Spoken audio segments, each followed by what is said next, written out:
Helen Carter stood at the checkout counter of Miller's General Store, watching the young cashier avoid looking at her face. The girl kept her eyes down, scanning items like each beep required her complete concentration. Behind Helen, 3 people who'd been waiting in line suddenly remembered they forgot something. They scattered to different aisles, leaving her standing alone. At 55 years old, Helen had lived in Riverside her entire life. She knew these people. She'd gone to school with some of them, attended their children's graduations, brought meals when they were sick, but in the 6 months since her husband David died, everything changed. The town she'd called home now felt like enemy territory. It started the day of David's funeral. Helen was standing by his casket, still numb with grief, when a man in a dark suit approached. He introduced himself as someone from the bank. His voice was quiet, almost apologetic, as he told her their savings account was nearly empty. $200,000 gone. Helen couldn't process it. There had to be a mistake, but there was no mistake. The money was gone, withdrawn over the past 3 years in regular amounts. David had taken it all. The question everyone started asking was simple and cruel. Where did the money go? The rumors started before David was even buried. Someone claimed they'd seen him making regular trips to the city, dressed in expensive clothes Helen had never seen. A waitress from a downtown restaurant told her friend, who told someone else, that David had been meeting a younger woman there. Within days, the story had grown into a scandal that spread through Riverside like wildfire. People love a mystery, especially when it involves money and possible betrayal. Helen became the center of speculation she never asked for. Some said David had been gambling. Others whispered about secret business deals gone wrong. A few suggested he'd been sending money to another family, maybe even other children Helen knew nothing about. The theories got more elaborate and cruel with each retelling. What hurt most wasn't the wild guesses about David. It was what people assumed about her. They looked at Helen like she must have known. How could a wife not know her husband was hiding something that big? The suspicious look said what mouths wouldn't. She was either in on it or too stupid to notice. Either way, people decided she was guilty of something. Her friends stopped calling. At first, Helen told herself they were giving her space to grieve. But weeks turned into months, and the silence continued. Her book club met without her. When she called to ask about it, the woman who organized it claimed there'd been a scheduling mix-up and they'd forgotten to tell her. Helen knew it was a lie. The church ladies who'd brought casseroles after the funeral disappeared too. Helen still went to Sunday services because giving up her faith felt like losing too much. But she sat alone in the pew she and David had shared for 30 years. People who used to greet her warmly now gave tight smiles and kept walking. She heard them whispering as she passed, their voices going quiet, then starting up again behind her back. Even her own children grew distant. Thomas lived 2 states away and always had an excuse for why he couldn't visit. Rebecca came by once, sitting stiffly in the living room, asking careful questions that felt like accusations. Did Dad seem worried about money? Did you notice anything unusual? Helen had no answers that satisfied her daughter. Rebecca left after 20 minutes and barely called after that. The money David left behind wasn't enough. The house had a mortgage Helen couldn't afford on her part-time librarian salary. She'd worked at the town library for 15 years, but it was never meant to be the sole income. Bills started piling up on the kitchen table. The electricity company sent a warning notice. The property tax was due and she didn't have it. Helen started selling things. First, it was the antique dining set her mother had left her. A dealer from the city came and offered half what it was worth, and Helen took it because she needed the money immediately. Then she sold David's tools, his fishing equipment, everything in the garage. Her grandmother's china went next, the delicate plates wrapped in newspaper and handed to a stranger who barely looked at them. The garden she'd once taken pride in grew wild. Weeds choked out the flowers she'd planted every spring for 3 decades. Helen didn't have the energy to care anymore. She barely had the energy to get out of bed most mornings. The small cruelties from her neighbors hurt more than the big ones. At the bank, the teller counted her coins with exaggerated slowness, while other customers watched and whispered. When Helen went to pick up a prescription, someone muttered just loud enough for her to hear, "Probably needs pills to help her forget what she knew." The hardware store owner, who'd given her and David credit for years, now asked for payment up front before she could even tell him what she needed. Even teenagers seemed to know her story. Helen stopped at the coffee shop one morning, needing something normal and familiar. The young barista and her coworker exchanged glances when Helen counted out exact change for a small coffee. One of them smirked. Helen left without drinking it, her face burning with shame. The breaking point came on a Tuesday evening in late October. Helen had been at the library, losing herself in organizing books because it was the only place she felt useful anymore. She came home after dark, exhausted and hungry. That's when she saw it. Someone had spray-painted across her garage door in bright red letters. "Thief's wife!" Helen stood in her driveway, staring at those words until they blurred. Then she went inside, changed into old clothes, and came back out with a bucket of soapy water and a scrub brush. She worked for hours in the dark, her arms aching, tears running down her face and mixing with the dirty water. The paint didn't come off completely. Even after scrubbing until midnight, she could still see the ghost of those words on the wood. That night, Helen sat at her kitchen table surrounded by bills she couldn't pay. She had $17 in her checking account, and the electric bill was due. The mortgage payment was 2 weeks late. She'd sold almost everything worth selling. The house itself was all she had left. For the first time, Helen seriously considered leaving Riverside. She could sell the house, take whatever money was left after paying the bank, and disappear to some place where no one knew her or David or the missing money. She could start over somewhere else, be anonymous, be free of the whispers and the shame. But then she thought about giving up the house David had carried her into on their wedding day. She thought about leaving the garden where she'd planted flowers every spring, even if it was overgrown now. She thought about the life they'd built together, and how running away felt like admitting she'd done something wrong. Helen didn't sleep that night. As the sun came up, she made a decision. She wasn't leaving. This was her home, even if it didn't feel like it anymore. She'd survived 6 months of cruelty. She could survive more if she had to. That morning, Helen walked to the town square. There was a bench there under an old oak tree where she used to sit and read on lunch breaks. No one could tell her she didn't belong on a public bench. It was the one place in Riverside where she couldn't be made to feel unwelcome. She sat down with nothing but her own thoughts for company. The square was quiet that early. A few people passed by, going about their morning routines, not seeing her or pretending not to. Helen closed her eyes and felt the autumn sun on her face. For just a moment, she let herself exist without shame. When she opened her eyes, she noticed a man she'd never seen before. He was maybe in his early 60s with weathered skin and gray in his dark hair. He wore work clothes and carried a carpenter's tool belt slung over his shoulder. He was measuring the gazebo in the center of the square, the one that had been damaged in last month's storm. The man glanced up and their eyes met across the square. And then something happened that hadn't happened to Helen in 6 months. He smiled at her.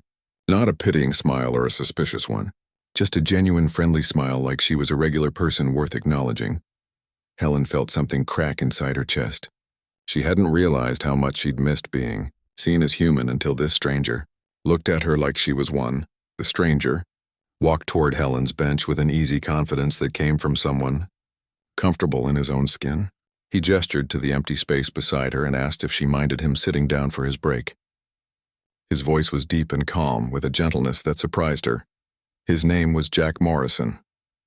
He'd been hired by the town council to repair the gazebo that last month's storm had damaged. He had blue eyes that crinkled at the corners when he smiled, hands that were calloused and strong from years of work, and a way of speaking that made it seem like he thought carefully before saying anything. The most remarkable thing about Jack was that he didn't seem to know who Helen was. Or if he did know about her situation, he didn't care. He talked to her like she was just another person in the town square, not the scandal everyone whispered about. Over the next few days, Helen found herself returning to that bench during what she'd learned was Jack's lunch break. She told herself it was because she liked the spot, the shade of the oak tree, the way the morning sun hit the square. But really, it was because Jack was there, and he treated her like a human being. Jack told her bits and pieces about himself during those lunch breaks. He lived alone in the mountains about 30 miles from Riverside. He'd been a carpenter for over 40 years, mostly doing custom woodwork and restoration projects. He traveled from town to town, taking jobs wherever good work needed doing. His life sounded solitary but peaceful. When Helen carefully asked if he had family, Jack's expression shifted slightly. He'd been married once, he said. His wife died 15 years ago. His daughter lived across the country with her own family. He saw them once or twice a year, but mostly kept to himself in his mountain cabin. There was a sadness in his voice when he talked about it, but also acceptance, like he'd made peace with his solitude. On the third day, Jack showed up to the bench with 2 sandwiches wrapped in wax paper. He offered one to Helen casually, saying his daughter always packed too much when she visited and he'd frozen the extras. It was a small kindness, but it made Helen's throat tight with emotion. She couldn't remember the last time someone had thought about whether she'd eaten. They sat together eating sandwiches and not talking much. Jack mentioned the red-tailed hawk he'd seen that morning on his drive into town. He talked about the gazebo wood, how you could tell it was old-growth pine by the tight grain and the smell when you cut into it. Simple observations that required nothing from Helen but listening. She found herself relaxing in a way she hadn't since David died. There were no careful questions about the missing money, no suspicious looks, no judgment. Just 2 people sharing a bench and a meal in comfortable quiet. But Riverside noticed. Of course they noticed. In a town where Helen had become the primary source of gossip, her daily meetings with the strange carpenter provided fresh material. The whispers started immediately. Helen heard them at the grocery store. 2 women in the produce section speaking just loud enough for her to overhear. She's already found a new man. Not even a year and she's moved on. Maybe this is what drove David to do whatever he did in the first place. Mrs. Peterson from the Historical Society made a point of walking past Helen's bench one day. She gave Jack a long, obvious look, then turned to Helen with pursed lips. "Some widows understand the proper mourning period," she said coldly. "But I suppose some people have no shame at all." Helen felt her face burn. She started to stand, ready to flee like she always did when people attacked her, but something made her stop. Maybe it was Jack's presence beside her, his calm steadiness. Maybe it was the fact that she'd done nothing wrong and was tired of acting like she had. She stayed on the bench. She looked Mrs. Peterson in the eye and said nothing, because there was nothing to say to someone who'd already decided what they believed. Mrs. Peterson eventually walked away, her back stiff with disapproval. After she left, Jack was quiet for a moment. Then he said, "People fear what they don't understand, and when they're afraid, they get mean. I've seen it before." There was something in his voice that suggested he wasn't just talking about Helen's situation. The next day, Jack mentioned he'd noticed some vandalism while walking through Helen's neighborhood. He'd seen her garage door with the faint outline of spray paint still visible despite her scrubbing. "That wood's going to rot if the paint isn't stripped and resealed properly," he said, studying the gazebo planks in his hands. "I've got some time before my next job starts. Would you mind if I fixed it? No charge. I just hate seeing good wood go to waste." Helen wanted to refuse. Her pride demanded she handle her own problems. But the practical reality was that she couldn't afford to hire someone, and she didn't have the knowledge to fix it herself. After a long moment, she accepted his offer. Jack showed up at her house the following Saturday morning with supplies loaded in his old truck. He worked with quiet efficiency, setting up his equipment, examining the damaged wood, making notes about what needed doing. Helen stood on her porch feeling useless and awkward. After watching him for 20 minutes, she couldn't stand being idle anymore. She came down and asked if there was anything she could do to help. Jack looked surprised, then pleased. He handed her a piece of sandpaper and showed her how to work with the grain of the wood, how to feel when the surface was smooth enough, how to tell if you needed to go lighter or heavier. They worked side by side through the morning. Jack didn't fill the silence with unnecessary chatter, but he answered Helen's questions when she asked them. He explained his work with the same reverence he'd shown when talking about the gazebo wood. Every piece of lumber had a story, a grain pattern that told you about the tree it came from, a character that determined how it should be shaped and finished. Helen found herself absorbed in the work. Her arms ached from the unfamiliar motion of sanding, but it felt good to be doing something productive. For the first time in months, she felt purposeful instead of just surviving. They broke for lunch around noon. Helen made iced tea and brought out some crackers and cheese, apologizing for not having more. Jack thanked her like she'd served him a feast. They sat on her porch steps, sweaty and covered in wood dust, and Helen realized she was almost content. That's when Jack asked the question she'd been dreading. "Did you know?"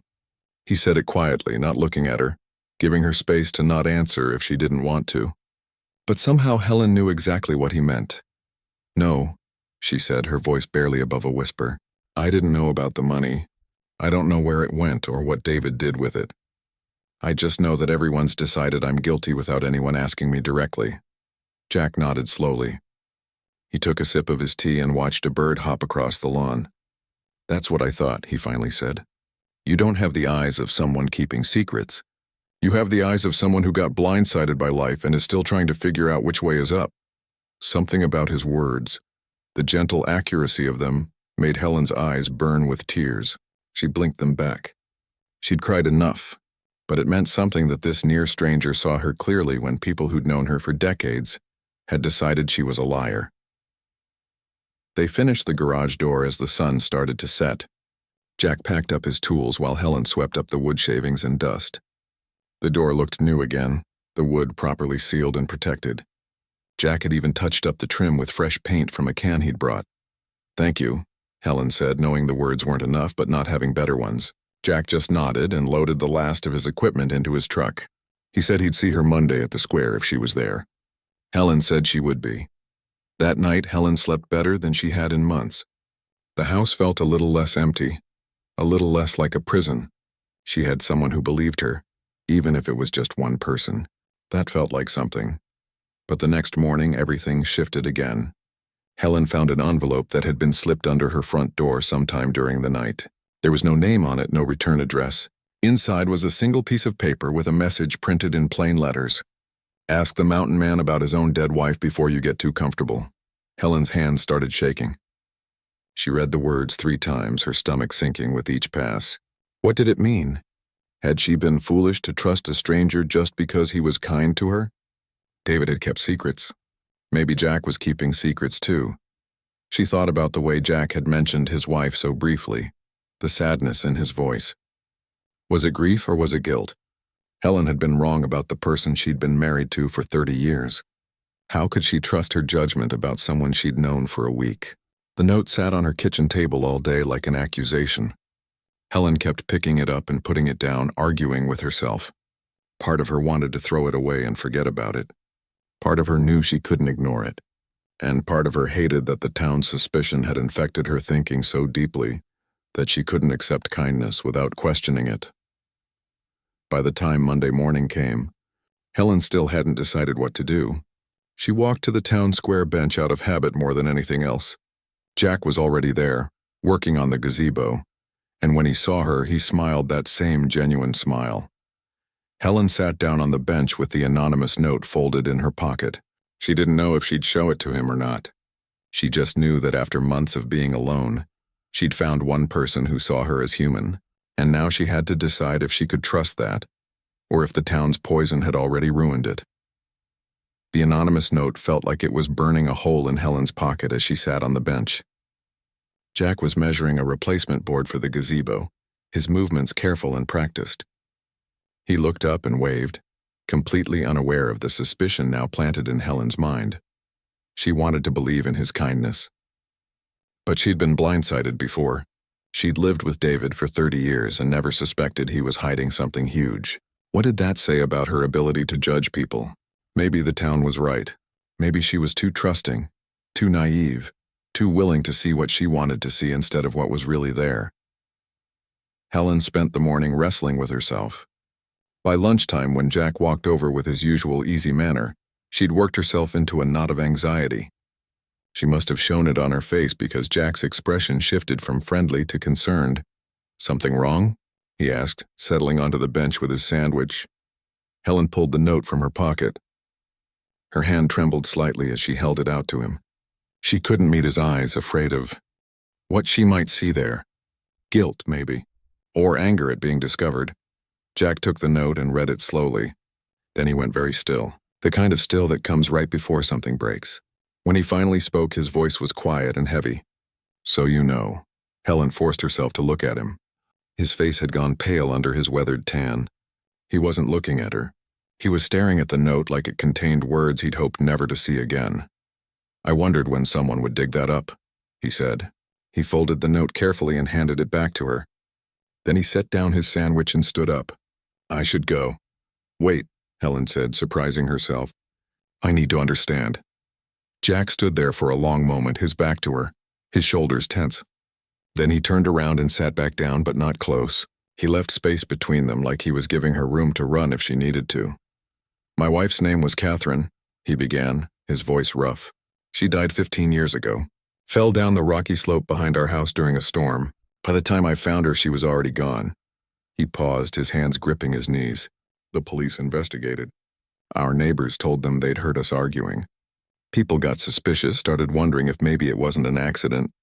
I was questioned for 3 days. They searched the house, interviewed everyone who knew us, looked at our finances, everything. Helen waited, her heart pounding. She wanted him to keep talking, to explain, but she was also terrified of what he might say. Catherine had early-onset dementia. Jack continued. She was only 53 when she was diagnosed. At first it was small things. She'd forget where she put her keys or what day it was. Then it got worse. She started having episodes where she didn't recognize me. She'd get paranoid, think I was a stranger who'd broken into our house. She'd get aggressive sometimes, or she'd run outside in the middle of the night. His voice cracked. The arguments people heard weren't fights. They were me trying to calm her down during her episodes, begging her to come back inside, to remember who I was, to let me help her. The night she died, she had a bad episode during a thunderstorm.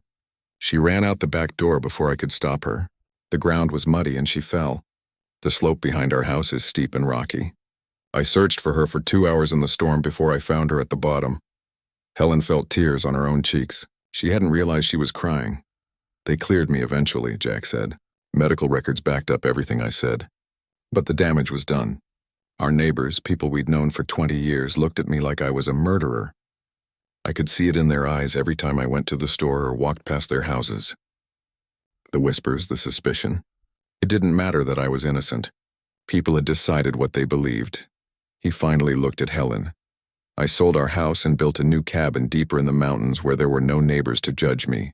I've been there ever since, taking jobs in different towns, never staying long enough for anyone to know me. It's been 15 years and this is the first time I've told anyone the whole story. Helen didn't know what to say. She sat there holding the cruel anonymous note, feeling ashamed for doubting him and angry at whoever had sent it. When I saw you on that bench that first day, Jack said, I recognized that look on your face, that hollow, haunted expression of someone the world's decided is guilty. I know what it's like to be condemned without trial, to have people's kindness withdrawn like you're suddenly not human anymore. He stood up again, and this time Helen knew he really was leaving. I understand if you want me to go, he said. I'm used to people believing the worst. I just thought maybe this time it could be different. No, Helen said firmly, standing up too. The word came out stronger than she expected. You stay. Jack looked surprised. Helen took a deep breath. I've spent 6 months letting this town make me feel ashamed for things I didn't do. I've let their suspicion poison my thinking until I can't even accept kindness without questioning it. I won't do that anymore, and I won't let them make me push away the one person who's shown me genuine kindness. Something shifted between them. Jack's shoulders relaxed slightly.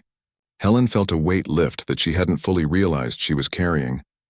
They were both survivors of the same kind of cruelty, and there was understanding in that. Over the next week, Jack helped Helen with various small repairs around her house.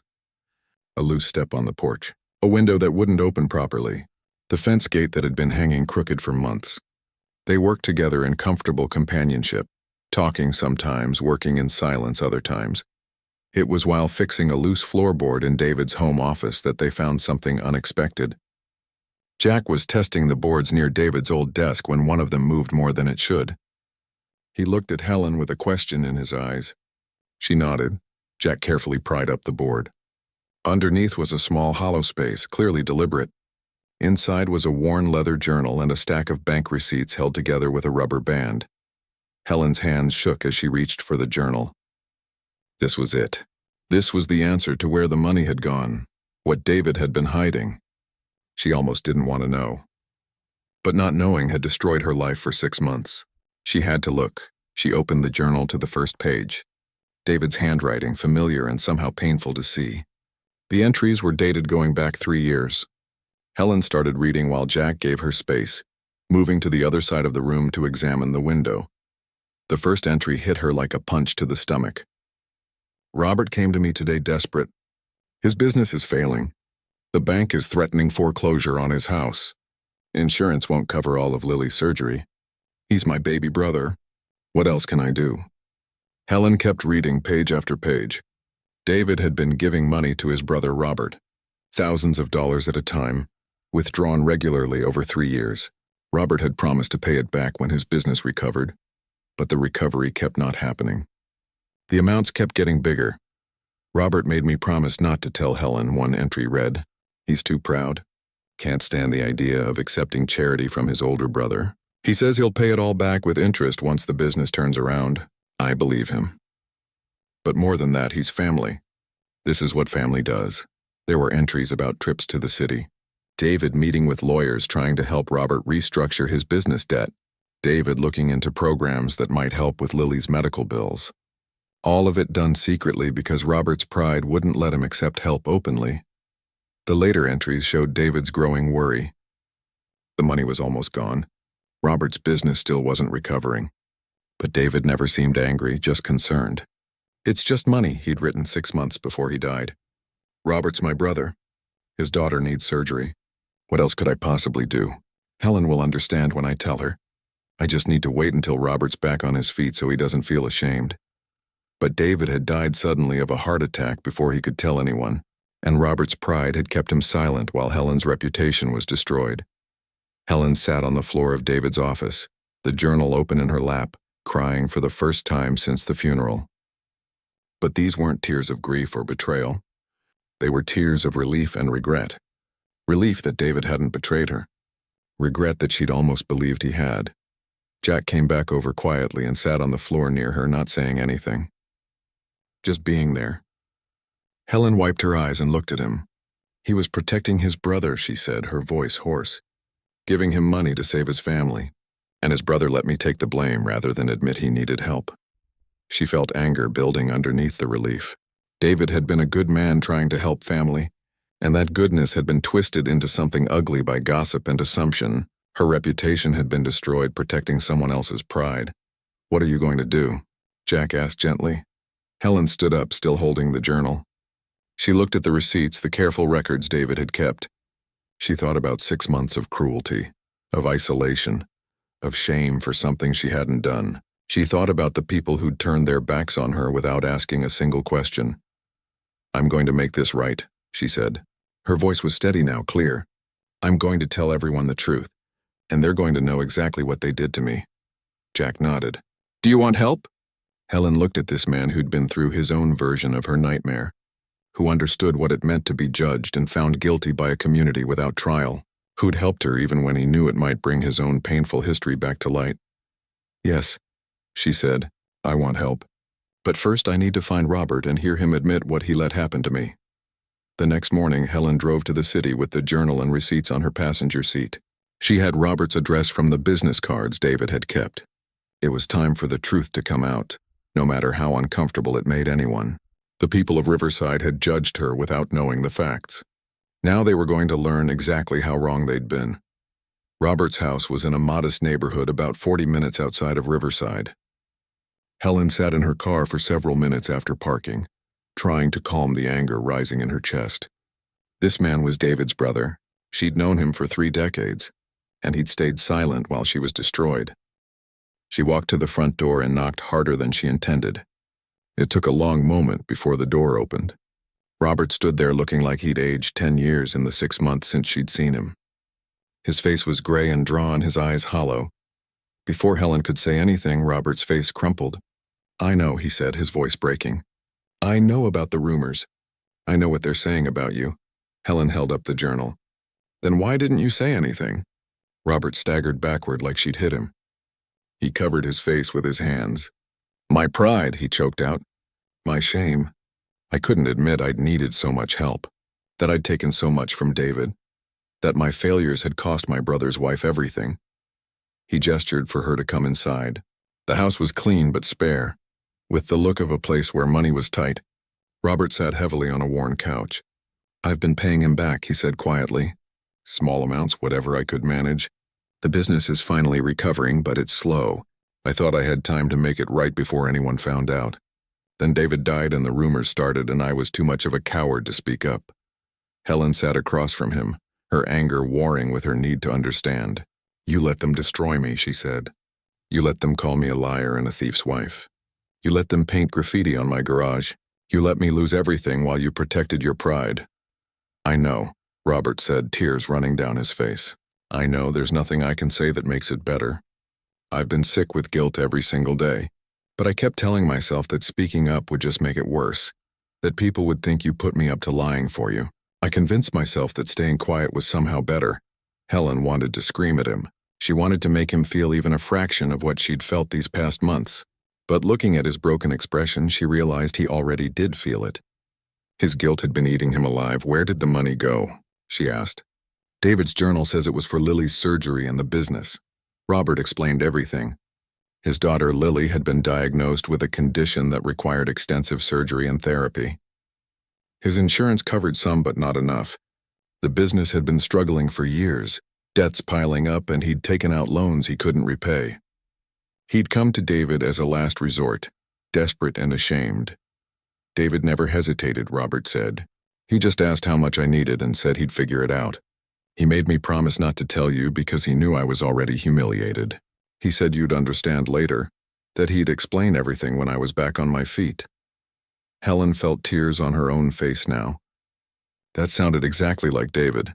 Generous to a fault, always putting family first, always believing the best in people. I'll make a public statement, Robert said. Today, right now. I'll tell everyone what really happened. I'll give you bank records, medical bills, everything. I'll make them understand you didn't know anything. Helen held up her hand. If you just announce this now, people will wonder why you stayed silent while I suffered. We need documentation, proof, a full accounting, and then we need to tell the story the right way. They spent the rest of the day gathering evidence, bank transfers with dates and amounts, business loan documents, hospital bills for Lily's surgery, David's meticulous records of every transaction. Robert had kept everything, partly as proof he'd pay David back, partly because the guilt made him unable to throw anything away. Helen took pictures of everything with her phone. Then she thought about who could help her tell this story properly. She needed someone with credibility, someone who could reach the whole town. She thought of Janet Rodriguez, the editor of the Riverside Weekly. Janet had written David's obituary with care and balance, not sensationalizing the mystery of the missing money. She'd been one of the few people in town who seemed to reserve judgment. Helen called her from Robert's living room. I have a story for you, Helen said. But it needs to be told right. Can you meet me? Janet agreed immediately. They met at a coffee shop halfway between the city and Riverside. Helen laid out everything. The journal, the receipts, the bank records, Robert's confession. She held nothing back, including her own months of suffering. Janet's journalistic instincts took over. She asked careful questions, took detailed notes, verified dates and amounts. But Helen could also see anger building in Janet's expression as she realized the full scope of what had happened. This isn't just your vindication, Janet said. This is a story about how a community destroyed an innocent person with gossip, about how pride and assumptions can do real damage. People need to hear this. Over the next 2 days, Janet worked on the article while Helen prepared herself. Jack came by her house each evening offering quiet support. He didn't try to tell her what to do or how to feel. He just listened when she needed to talk and sat in comfortable silence when she didn't. The article ran on the front page of the Riverside Weekly on Thursday morning. The headline read, "The Truth About David Carter's Money, A Brother's Debt, a Town's Shame." Janet had done thorough work. She detailed Robert's crisis, David's generosity, the medical bills and business loans. She included David's journal entries about wanting to help his brother while protecting Robert's pride. She showed the timeline of repayments Robert had been making, but Janet went further. She wrote about Helen's isolation following David's death, the whispers, the cruelty, the graffiti. She interviewed people anonymously who admitted they'd participated in the gossip without knowing facts. She wrote about the human cost of assumption and judgment. The final paragraphs were about community responsibility, about how easy it is to destroy someone's reputation and how hard it is to rebuild it, about how Riverside had failed one of its own through cruelty, dressed up as concern. Helen's phone started ringing before she'd finished reading the article online. Some calls she answered, some she let go to voicemail. Mrs. Peterson from the Historical Society came to her door in tears, apologizing profusely. Helen accepted the apology but didn't invite her in. Forgiveness would take time. The town council called an emergency meeting for that evening to address recent revelations. Helen almost didn't go. She was exhausted and emotionally drained, but Jack convinced her that she needed to be there, needed to face them all at once rather than let this drag out. The community center was packed. Helen walked in with Jack beside her and felt hundreds of eyes turn her way. Some looked ashamed. Others looked defensive. A few looked genuinely shocked, like they were just now learning the truth.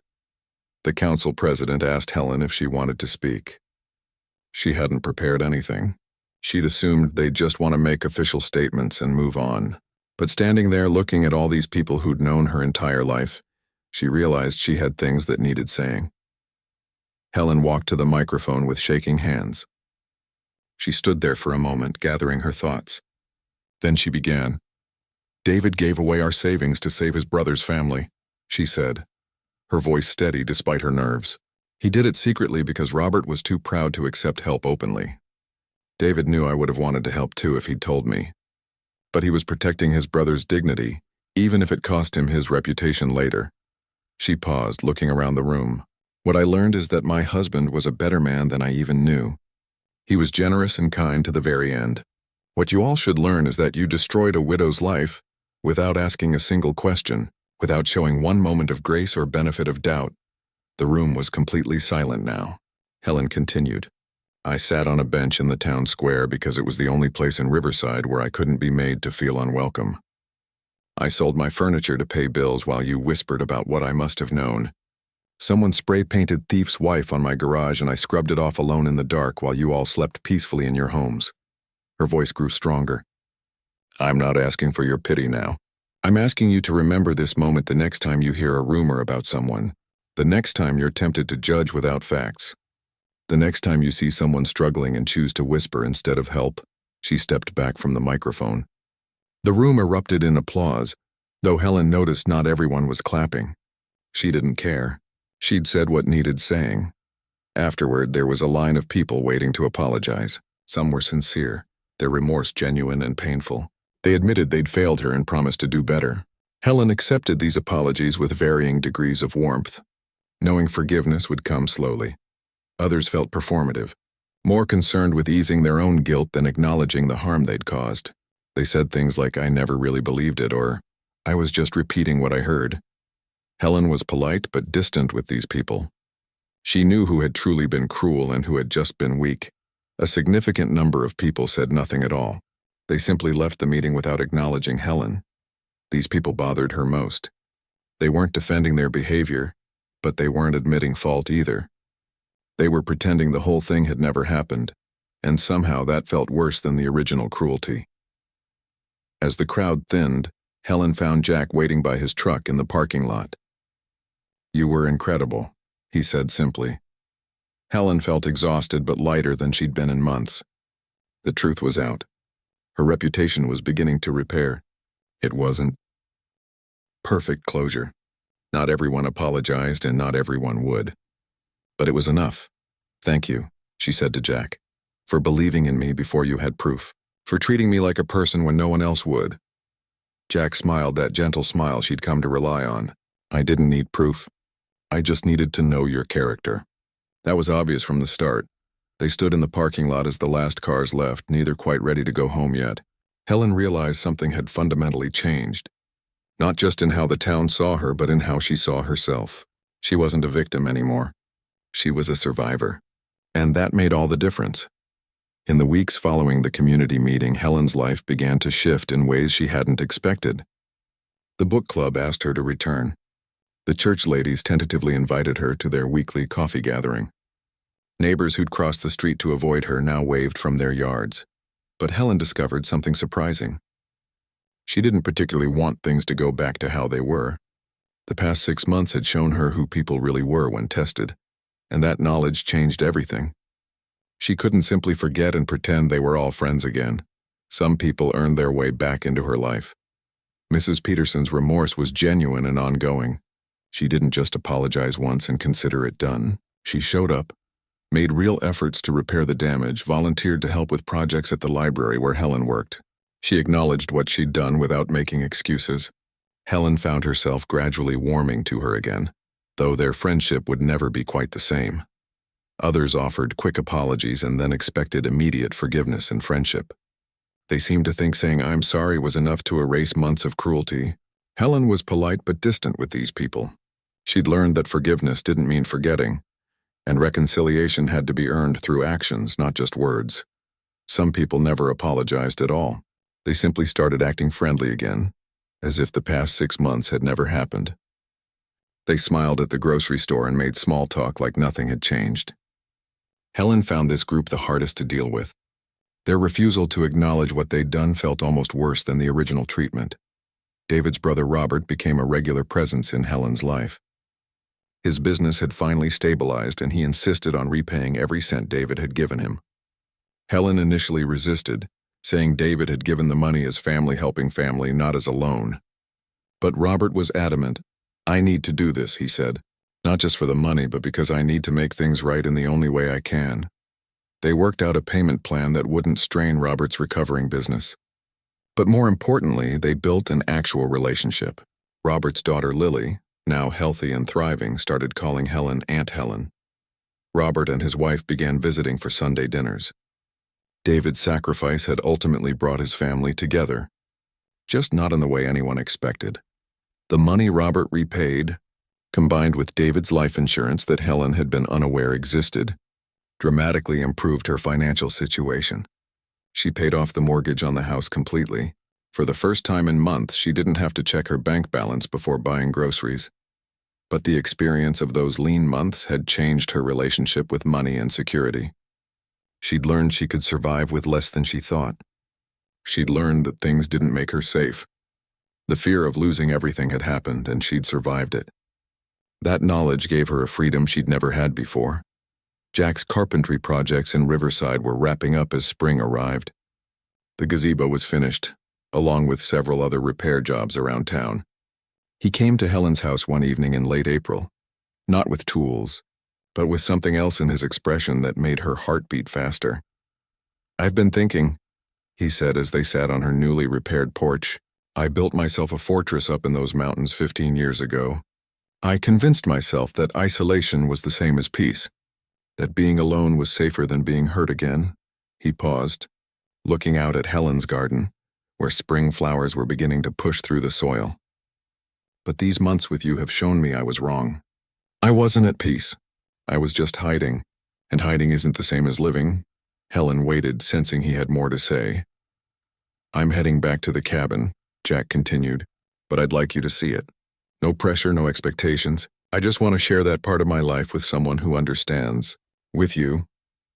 Helen visited Jack's mountain home on a Saturday when the weather was perfect. The drive took her up winding roads through pine forests, the air getting cooler and cleaner the higher they climbed.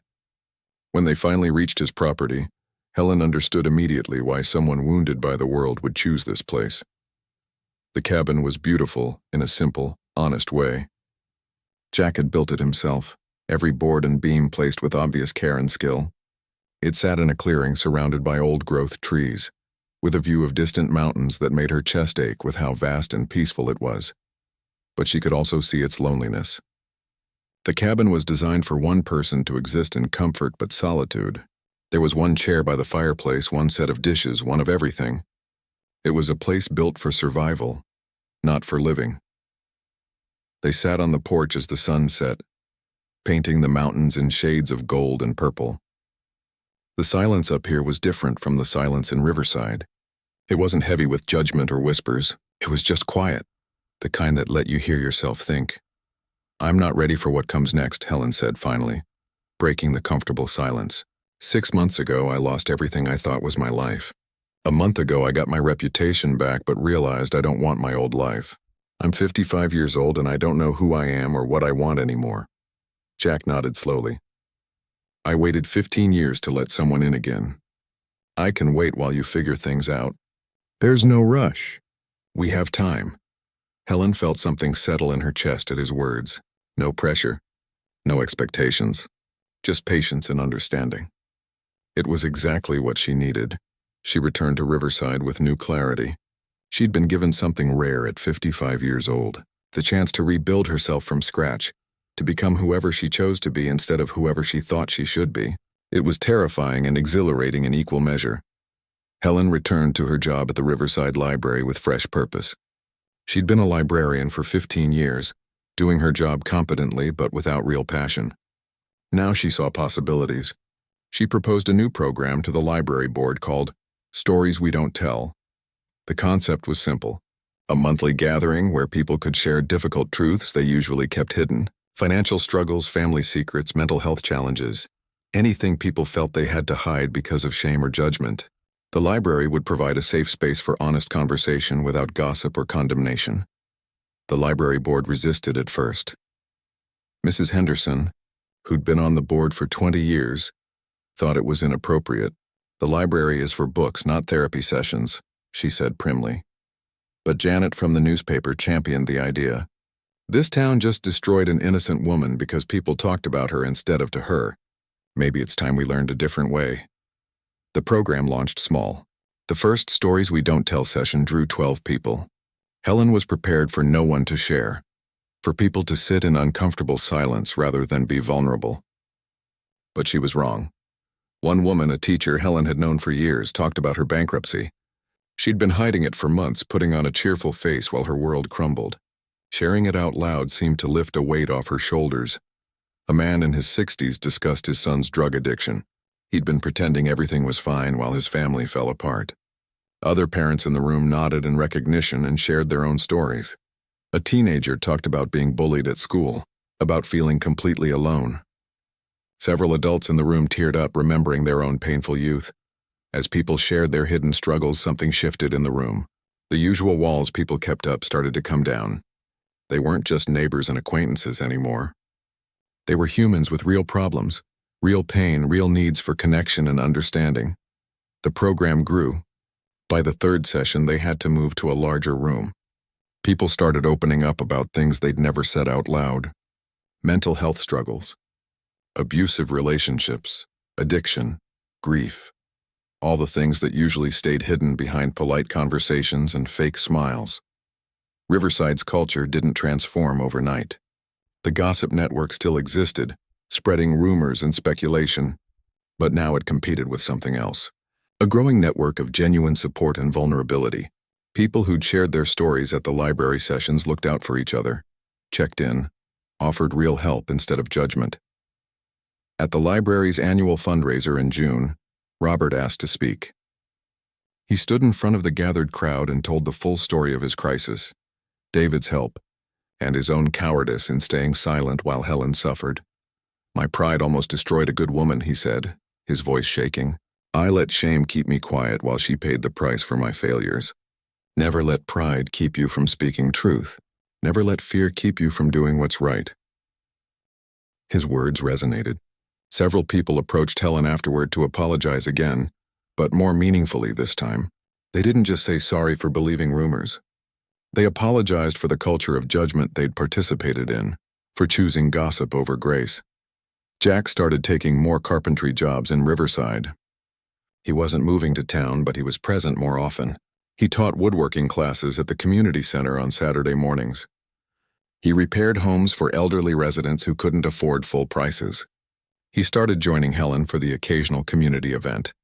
The town accepted him gradually, partly because Helen vouched for him, partly because people had learned, at least somewhat, not to judge without knowing someone's story, and partly because Jack's skill and quiet kindness were simply undeniable. One evening in late summer, Jack and Helen stood in her garden. He'd helped her restore it over the spring and summer months, and it was blooming with life again. Tomatoes ripened on the vine. Flowers she'd thought were dead had come back stronger. "I'm not asking you to marry me," Jack said with a slight smile that made Helen's heart lift. "But I am asking if you'd like to build something together. Maybe you spend time at the cabin. Maybe I spend time here. Maybe we figure out what works without trying to force it into what we think it should be." Helen took his weathered hand in hers, the hands that had built beautiful things, that had fixed her broken garage door, that had been the first to reach out in kindness when everyone else turned away. "I spent 30 years living the life I thought I was supposed to want," she said. I'd like to spend whatever comes next living the life I actually want, even if I'm still figuring out what that means. They stood together in the garden as the sun set. Two people who'd been broken by judgment and rebuilt by truth. They didn't have all the answers. They didn't know exactly what their future looked like. But they knew they didn't have to figure it out alone. A year after David's death, Helen sat on the same town square bench where she'd first met Jack. But everything felt different now. She wasn't invisible anymore. She wasn't weighed down by shame. She was just a person sitting in the sun, reading a book, existing in her own town without apology. A young woman sat at the other end of the bench, her shoulders hunched, her expression hollow. Helen recognized her. Recent divorcee. The town was buzzing with rumors about why the marriage ended. The woman had that same look Helen remembered from her own face in the mirror. The look of someone being crushed under the weight of other people's judgment. Helen moved closer. "Mind if I sit here?" she asked, though she was already sitting. The woman looked up, surprised that anyone would willingly approach her. "I'm Helen," she introduced herself. "And I wanted you to know that you're not invisible. Whatever people are saying, whatever they think they know, you're still here and you still matter." The woman's eyes filled with tears. "Thank you," she whispered. Helen pulled out a flyer for the next Stories We Don't Tell session. "If you want to talk or just listen, we meet at the library on Thursday evenings. No judgment, no gossip. Just people trying to be honest about hard things." As Helen walked home that evening, she passed the gazebo Jack had repaired. It stood strong and beautiful in the center of the square. Her house, once a place of shame and isolation, now felt like possibility. Jack's truck was parked in her driveway. He'd driven down from the mountains to help her build raised beds for a fall vegetable garden. Through the window, she could see him measuring wood with his careful precision. The same way he approached everything in life. Thoughtful, patient, exact. Riverside moved around her with its complicated mixture of growth and resistance, kindness and cruelty, memory and forgetting. Some people had genuinely changed. Some pretended nothing had ever happened. Some still whispered when they thought she couldn't hear. Helen had learned that healing wasn't about achieving perfect resolution or getting everyone to admit they were wrong. It was about building something honest and good with whatever remained.